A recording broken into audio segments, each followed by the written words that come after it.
함께 나누실 하나님의 말씀은 사도행전 2장 14절에서 36절입니다. 신약성경 189쪽입니다. 사도행전 2장 14절에서 36절입니다.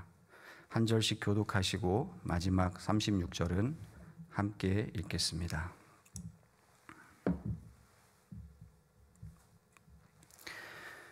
베드로가 11사도와 함께 서서 소리를 높여 이르되 유대인들과 예루살렘에 사는 모든 사람들아, 이 일을 너희로 알게 할 것이니 내 말에 귀를 기울이라.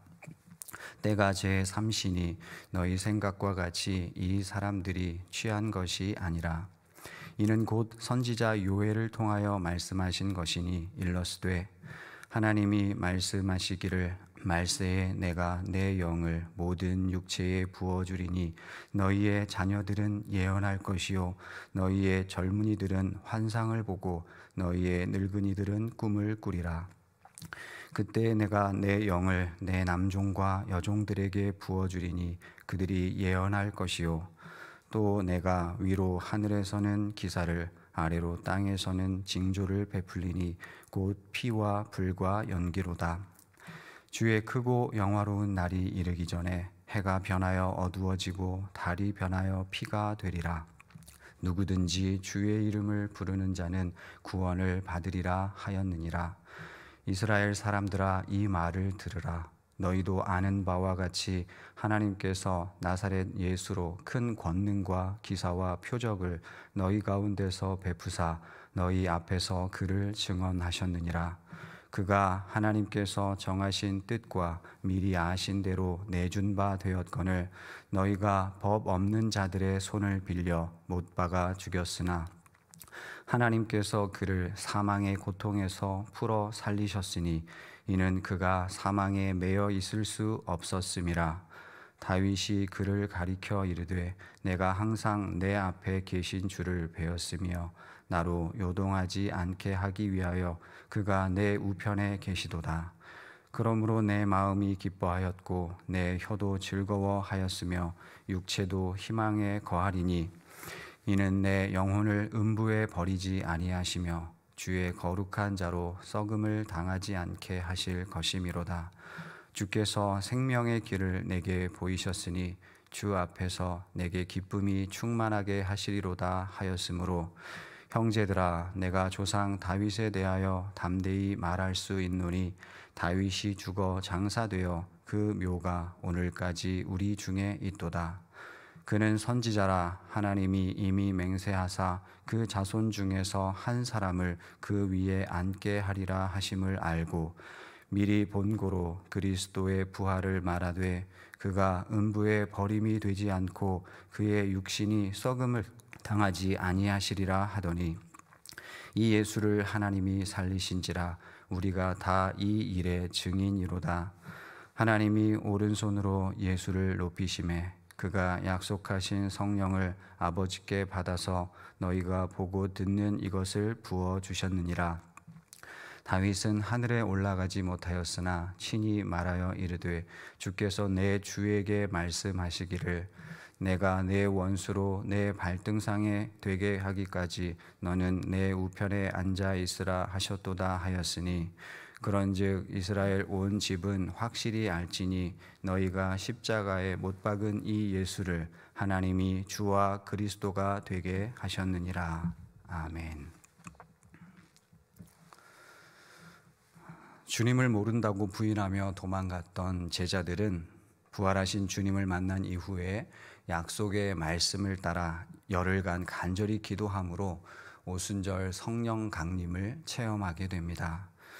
제자들은 주님의 곁에서 들었던 모든 말씀들이 생각나고 깨달아지며 구약의 말씀들이 예수님을 증거하고 있음을 알게 됩니다. 또한 불의 혀같이 갈라지는 체험을 통해 각종 방언으로 예루살렘에 있는 유대인들에게 복음을 전하게 되었고 그들은 제자들의 이러한 모습을 보며 당황하게 되었습니다. 이때 120명의 제자를 대표하여 사도 베드로는 그들에게 복음을 전하기 시작합니다. 14절입니다. 베드로가 11사도와 함께 서서 소리를 높여 이르되 유대인들과 예루살렘에 사는 모든 사람들아, 이 일을 너희로 알게 할 것이니 내 말에 귀를 기울이라. 이 말씀을 들어야 하는 청중은 유대인과 예루살렘 사람뿐만 아니라 오늘을 살아가고 있는 우리 모두입니다. 하나님은 베드로를 통해 그들에게 또한 우리에게 손을 내밀고 계시는 것입니다. 베드로는 앞서 유대인들이 성령을 받은 제자들을 향해 조롱하던 것에 대해 항변을 합니다. 15절 말씀입니다. 때가 제 삼신이 너희 생각과 같이 이 사람들이 취한 것이 아니라. 베드로가 설교를 시작한 시각이 오전 9시경입니다. 당시 오순절과 같은 절기 때 유대인들은 최소 오전 10시까지 금식을 했습니다. 결코 술에 취한 것이 아니라는 반증입니다. 지금도 세상 사람들은 그리스도인들을 바라보며 예수에 미쳤다고 하거나 혹은 목회자들이 돈을 벌기 위해서 사람들을 현혹한다고 생각하는 사람들이 많이 있습니다. 성령을 체험한 그리스도인들은 더더욱 이해하지 못하고 꺼리기까지 합니다. 그러나 성령으로 거듭난 자만이 하나님의 나라를 볼 수 있고 진리를 체험한 자만이 진리를 말할 수 있습니다. 세상의 비판을 우리가 달게 받으며 스스로를 돌아보아야 하겠지만 우리가 진정 진리 안에 머무르고 있는지 또한 깊이 살펴야 하겠습니다. 베드로는 이어서 구약 성경 세 곳을 인용합니다. 요엘 3장 1절에서 5절, 시편 15편 8절에서 11절, 그리고 시편 109편 1절 말씀입니다. 이 말씀들은 모두 예수님에 대해서 예언해 주는 구절입니다. 구약의 말씀이 예수 그리스도를 통해 성취됨을 선포하며 그 내용은 케리그마, 즉 예수 그리스도의 십자가의 죽으심과 부활과 성령 강림입니다. 시대가 흐르고 세상이 변해도 교회 설립의 근거와 사명은 케리그마이며 오늘 이 시대에도 케리그마는 여전히 선포되어야 하고 모든 설교의 중심이 되어야 합니다. 그럴 때 죄인들이 주님 앞에 돌아오는 회개와 생명의 역사가 일어나게 됩니다. 16절부터 오순절 성령 강림을 요엘서 말씀을 근거로 설명하고 있습니다. 성령님은 성별이나 연령이나 사회 계층의 차이 없이 모든 육체에게 부어주시는 하나님의 선물이라고 말씀하십니다. 또한 성령님은 예언과 환상과 꿈을 통해 역사하신다는 말씀이 지금 오순절을 통해서 성취되고 있음을 증거합니다. 성령님이 임하시면 누구든지 영적인 일을 깨달을 수 있고 그것을 또한 말할 수 있게 됩니다. 그 핵심 내용은 바로 예수 그리스도의 복음입니다. 성령님이 임하시는 대상에는 차별이 없음을 부연해서 설명해 줍니다. 18절입니다. 그때 내가 내 영을 내 남종과 여종들에게 부어주리니 그들이 예언할 것이요. 성령을 부어주실 때 나타나는 첫 번째 현상이 예언입니다. 예언은 미래의 일을 미리 말한다는 뜻도 있지만 구약 성경에서 예언은 하나님의 말씀을 대언한다는 의미가 더 강하고 많이 사용되었습니다. 개혁자 루터는 예언을 성령께서 복음의 말씀을 통해 불붙이고 불타게 하시는 바 그리스도를 통한 하나님에 대한 지식이라고 이해하였습니다. 오순절 성령이 임하셨을 때 120명의 성도들은 각 나라 방언으로 하나님의 말씀, 즉 예수 그리스도의 복음을 선포했습니다. 또한 성령은 신분의 차별이 없이 어떠한 조건 없이 그리스도를 믿는 모든 사람에게 임하십니다. 또한 우리가 하나님의 손이 되어 약한 자들에게 먼저 다가가야 하겠습니다. 이어서 성령님이 임하시는 때를 구약의 여호와의 날과 비교하여 설명합니다. 19절과 20절에 등장하는 요엘서의 주의 날은 하나님의 심판과 구원이 동시에 일어나게 되는 날입니다. 포로기 이후 중간기를 향해 가고 있는 시기에 유다 백성들은 절망과 낙심 속에 미래가 보이지 않는 암흑의 때를 살고 있었습니다. 이러한 때에 선지자는 백성들을 향해 생명의 주인, 심판과 구원의 주인이신 하나님을 향하도록 메시지를 전했습니다. 그리고 그 하나님께서 메시아를 보내주실 것이며 그를 통해 구원의 역사를 이루실 것을 선포한 것입니다. 이 역시 예수 그리스도 십자가 사건과 오순절 성령 강림을 통해 성취되었습니다. 그리고 주님의 재림의 때에 완성될 것입니다. 누구든지 주의 이름을 부르는 자는 구원을 받으리라고 한 이 구절은 사도 바울이 로마서에서도 인용합니다. 그리스도의 이름을 전파할 때 그 이름을 부르며 믿으면 구원에 이르게 됩니다. 22절부터는 하나님의 계획과 유대인의 죄에 대해서 말하고 있습니다. 22절입니다. 이스라엘 사람들아 이 말을 들으라. 너희도 아는 바와 같이 하나님께서 나사렛 예수로 큰 권능과 기사와 표적을 너희 가운데서 베푸사 너희 앞에서 그를 증언하셨느니라. 예수님은 권능과 기사와 표적을 통해 자신이 메시아이심을 명확히 보여주셨습니다. 이것은 하나님이 친히 계획하시고 확증하시고 이루신 일입니다. 이어지는 23절과 24절에서 하나님이 그리스도를 살리셨다고 증언합니다. 모든 인간은 죽음으로 끝나는 삶을 살아왔지만 이제 예수 그리스도를 시작으로 예수 그리스도를 통해서 죽음 이후에 부활을 경험하게 됩니다.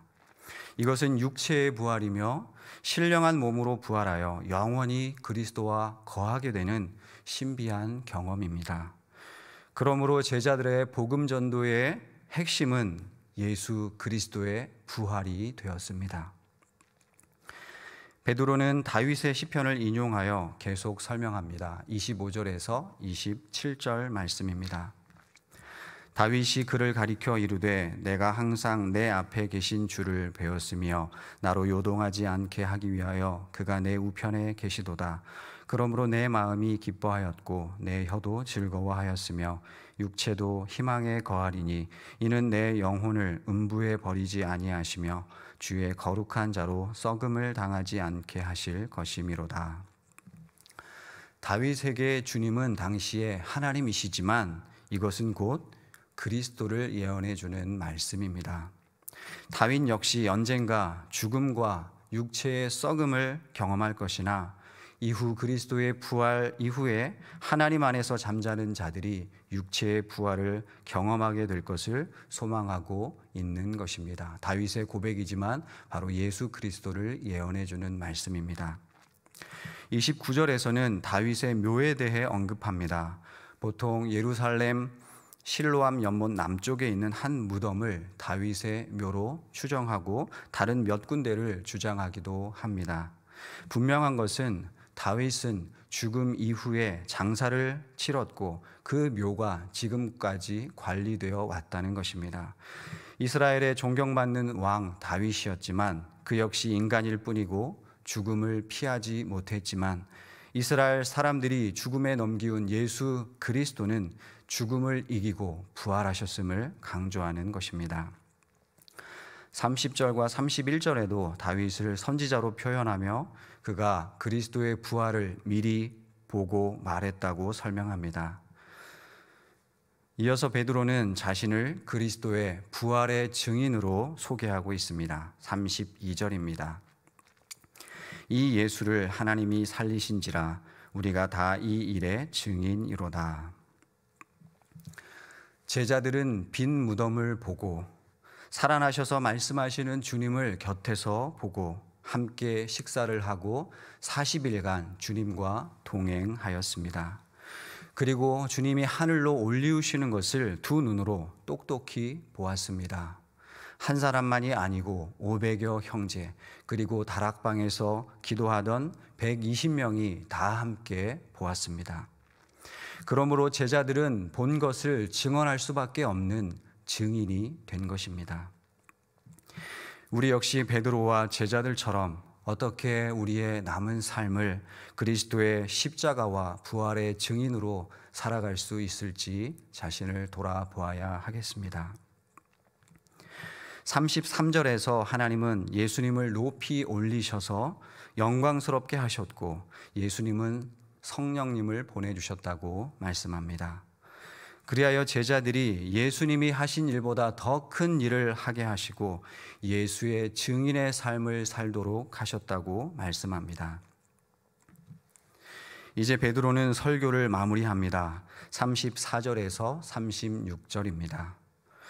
다윗은 하늘에 올라가지 못하였으나 친히 말하여 이르되 주께서 내 주에게 말씀하시기를 내가 내 원수로 내 발등상이 되게 하기까지 너는 내 우편에 앉아 있으라 하셨도다 하였으니 그런즉 이스라엘 온 집은 확실히 알지니 너희가 십자가에 못 박은 이 예수를 하나님이 주와 그리스도가 되게 하셨느니라 하니라.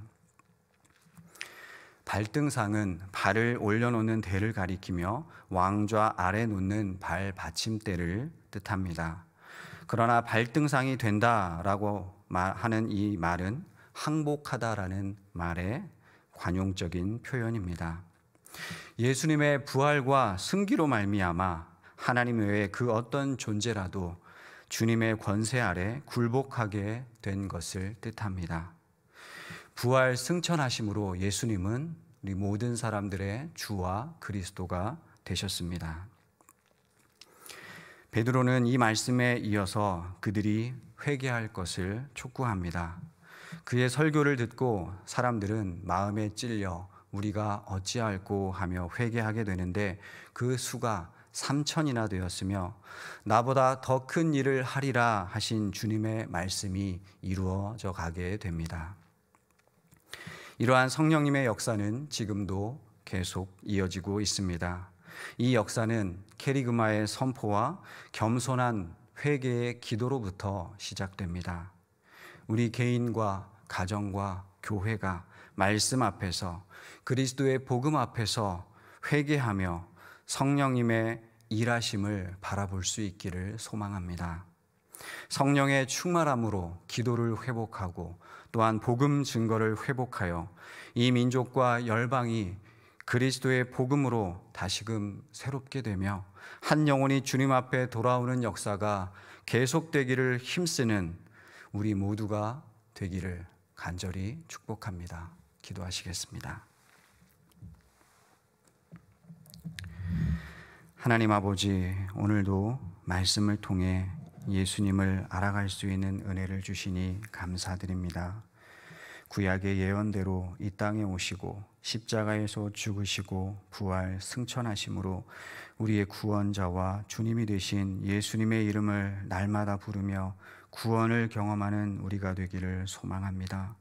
아직 우리 가정과 주변에 예수님을 온전히 깨닫지 못한 자들의 마음을 성령님께서 열어주시고 주님을 영접하여 새 생명을 얻을 수 있도록 도와주시옵소서.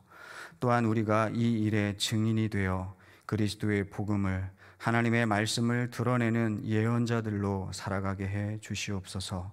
오늘 하루도 겸손히 주님을 의지하며 주님과 동행하는 한 날이 되기를 소망하며 예수님의 이름으로 기도드립니다. 아멘. 침묵으로 기도하시다가 자유롭게 하루를 시작하시겠습니다.